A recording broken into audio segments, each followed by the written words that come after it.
In part 5 of the Advanced AI Behavior System series, we are building an environment query system from scratch. We will create an EQS grid, build a player context, and use distance and trace tests to find better shooting ranges and potential cover positions for our enemy. If this video helps, like, subscribe, and drop a comment below. You can also support the channel through the join or super thanks buttons. And if any step feels too fast, visit rumba.net. I publish these tutorials there with more detailed explanations, and upcoming articles will include images for every step. Now, let's build it. Before we start building the logic, let's quickly understand what the environment query system actually does and why we need it. The environment query system, usually called EQS, allows our artificial intelligence to examine different locations or actors in the environment, test them against a set of conditions, and choose the most suitable result. Instead of manually telling the enemy exactly where to move, we can give it a goal and let the query search for the best available location. In our case, we will eventually use this system to help the armed enemy maintain a suitable distance from the player. Once the enemy reaches that range, it can stop moving and begin shooting. To create our first query, open the content drawer and go into the AI folder. Right-click on an empty area, open the Artificial Intelligence category, and select Environment Query. Let's name this new asset something like EQ Enemy Guard Armed. Using a clear name here is important because we may create several queries later for different behaviors, such as attacking, retreating, searching, or taking cover. Now open the environment query. The workspace looks very similar to a behavior tree, but the logic works differently. A behavior tree decides which behavior the artificial intelligence should perform, while an environment query helps it find the best location or actor for that behavior. Drag a wire out from the root node and select Points Grid. The Points Grid generator creates a collection of possible points across the ground. You can think of these points as candidates applying for the same job. The query will test each one, remove the bad options, score the remaining ones, and eventually return the best result. Right-click on the Points Grid node and open Add Test. Here, we can see several different types of tests that allow us to evaluate the generated points in different ways. For example, the distance test can measure how far each point is from a specific actor or location. We can use that information to build movement logic that keeps our enemy within a suitable range of the player. The trace test can check whether something is visible or blocked from a particular point. Later, this could become part of a cover system, allowing an enemy to search for positions where the environment blocks the opponent's line of sight. For this query, select the distance test.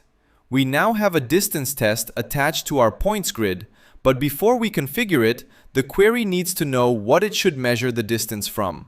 To provide that reference, we first need to create an environment query context blueprint. Before creating the context, save the environment query and return to the map. Open the content drawer, find EQ Enemy Guard Armed, and drag it into the level. As soon as we place it in the map, Unreal displays a collection of blue spheres across the ground.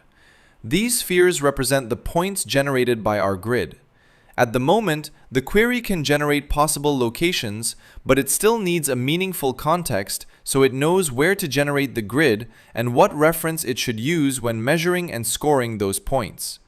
We only place this query in the level to preview the grid, so we can delete it again. You may receive a Delete Referenced Actor warning. That is fine for this temporary test, so click Delete and continue. Now open the content drawer again, right-click on an empty area, and select Blueprint class. Search for env query context blueprint base and select it as the parent class. Let's name this blueprint BPEQC player. EQC stands for Environment Query Context, and player tells us that this context is intended to provide information about the player in our level. Open the new blueprint, Then look at the Functions section on the left side. Open the Override menu, where we can see several functions for returning actors or locations to the query. For this context, select Provide Single Actor because we only need to return one reference actor. That actor will eventually be our player character. Make some space between the Provide Single Actor node and the Return node. Right-click in the graph and search for Get Player Character. Connect its return value to resulting actor on the Return node. This is the setup we will actually need when the system runs during gameplay. The context will find the active player character and provide it to the environment query. However, there is a small problem while previewing the query inside the editor. Before we start the game, there is no active player character for Get Player Character to return. As a result, our context would have nothing valid to provide, and the preview would not give us a useful result. To make the query easier to test and understand, we will temporarily use another actor that already exists in the level. Right-click in the graph and search for Get Actor of Class. Before selecting the class, return to the map and click on the enemy guard to confirm which blueprint class it uses. In my project, this enemy is using BP Enemy Guard 2. Return to BP EQC Player and set the actor class on Get Actor of Class to BP Enemy Guard 2. For now, connect the execution pin from Provide Single Actor to Get Actor of Class, and then connect that node to the Return node. Connect its return value to resulting actor as well. Our temporary context will now search the level for an actor using the BP Enemy Guard 2 class and return that actor to the query. This gives the editor a real reference to work with even when the game is not running. Remember that this is only for testing the query. When we use the system during gameplay, we will switch the context back to Get Player Character. Compile and save the blueprint, then return to EQ Enemy Guard Armed. Select the distance test that we created earlier. In the Details panel, find Distance 2 and set it to our new BPEQC player context. This tells the test to measure every generated point against the actor returned by that context. Select the Simple Grid generator as well, and make sure its Nav Data Override context is also set to BPEQC player. This makes the generated grid use the same context as its reference. Now select the distance test again and change test purpose to score only. With score only, the test will not remove points from the query. Instead, it assigns a score to each point based on its distance from the context. This lets us see how EQS compares and ranks the available locations. Under the scoring settings, we can also change the scoring equation. For example, we could use square root instead of linear to change how quickly the score increases across the distance range. The graph at the bottom gives us a preview of that scoring curve, while the scoring factor controls how strongly this test contributes to the final result. These settings become more useful when a query contains several tests competing to decide which location is best. For now, our context, grid, and distance test are properly connected. Everything is ready, so we can finally test the environment query and see how it evaluates the points inside our level. Let's return to our level and test the query visually. Open the content drawer, find EQ Enemy Guard Armed, and drag it into the map next to the enemy guard.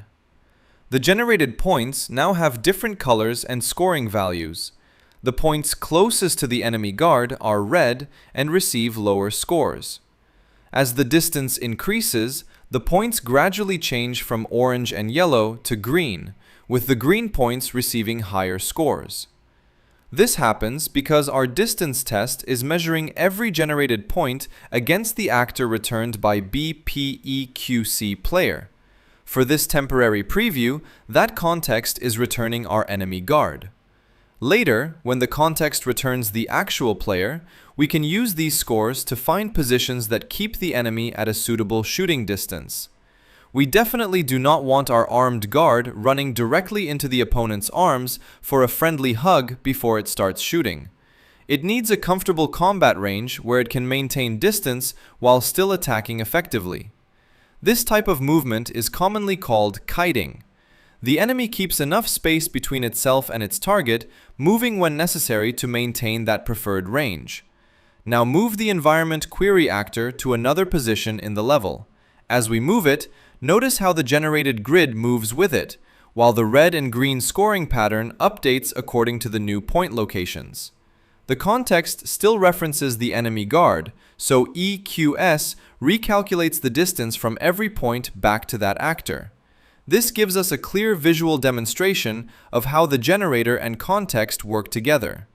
The grid decides where the candidate points are created, while the context provides the reference used to test and score those points. Cool! Our distance test is working correctly. Delete the environment query actor from the map again, then move the enemy guard closer to the walls and the ramp in the middle of the level. This will give us some useful obstacles to work with because next, we will add a trace test and use these surfaces to visualize the foundation of a basic cover system. Let's return to EQ enemy guard armed and add another test to our query. Select the main body of the simple grid generator, right-click on it, open Add Test, and select Trace. We now have both the distance and trace tests attached to the same generator. For the moment, disable the distance test by unchecking the box beside it. This allows us to preview only the trace results without the distance score affecting what we see. Select the trace test, then set its context to the BPEQC player context blueprint that we created earlier. Keep test purpose set to filter and score. This means the trace test can remove points that do not match our condition while also scoring the valid results. Now find bool match and leave it disabled. This setting controls whether the query expects the trace to hit an obstacle. With bool match disabled, the test prefers points where the trace reaches the context without hitting anything along the way. In other words, it is testing for a clear line of sight. Save the query, return to the level, and drag EQ enemy guard armed back into the map. The green points pass our current trace condition, meaning they have a clear trace to the enemy guard. The blue points fail the condition because a wall, ramp, or another piece of geometry blocks the trace. Even though those blue points currently fail the query, they show us something useful. They reveal the areas hidden from the enemy guard, which are exactly the kinds of locations we may want to consider for cover. Return to the environment query, enable bool match, and save it again. Now the condition is reversed. The query expects the trace to hit an obstacle, so the points blocked from the enemy guard become the valid results. Return to the level and look at the updated preview. The green points are now positioned behind the walls and ramp, where the enemy guard does not have a clear line of sight. These are potential cover locations because the environment sits between the point and the enemy. The blue points are directly visible to the guard, so they fail our new cover condition. Whether bool match should be enabled or disabled depends entirely on the behavior you are building. If the artificial intelligence needs a clear shooting position, we may search for visible points. If it needs to escape, hide, or take cover, we can search for blocked points instead. This is the real strength of the environment query system. We generate possible locations, test them against the world, and let the artificial intelligence choose positions that match the behavior we need. In the next video, we will connect our environment query to the behavior tree and make the artificial intelligence use this data during gameplay. We will start with movement and maintaining a suitable distance from the player, which prepares our armed enemy for the shooting system. We may not build the complete cover behavior in the very next episode, but the system we tested here gives us the foundation for it. Once the artificial intelligence can run a query and move to the returned location, we can expand that same workflow into a proper cover system. If you want to see the complete cover system in a future episode, let me know in the comments. The amount of support and interest will help me decide how deeply we expand this part of the series. Do not forget to like the video, subscribe to the channel, and drop a comment below. If you want to support these tutorials even more, you can join the channel as a member or use Super Thanks. Every bit of support helps keep the channel alive and allows me to continue creating free Unreal Engine tutorials.